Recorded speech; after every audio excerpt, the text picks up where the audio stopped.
Recording. When seen from a great distance, a skyline defines a city. This is its promise, its beckoning, all its dreams, all at attention. Glittering under the rising sun, shimmering into the night.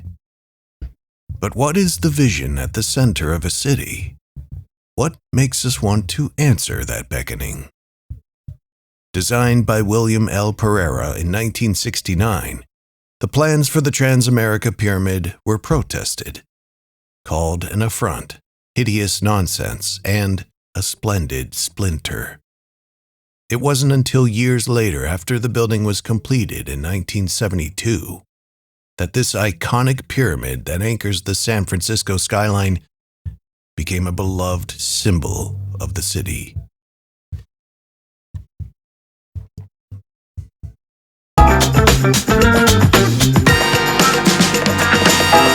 We're recording.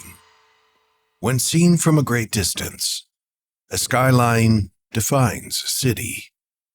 This is its promise, its beckoning, all its dreams, all at attention. Glittering under the rising sun, shimmering into the night. But what is the vision at the center of a city? What makes us want to answer that beckoning?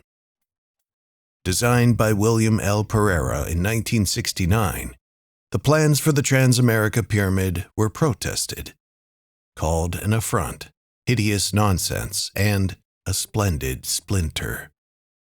It wasn't until years later, after the building was completed in 1972, that this iconic pyramid that anchors the San Francisco skyline became a beloved symbol of the city.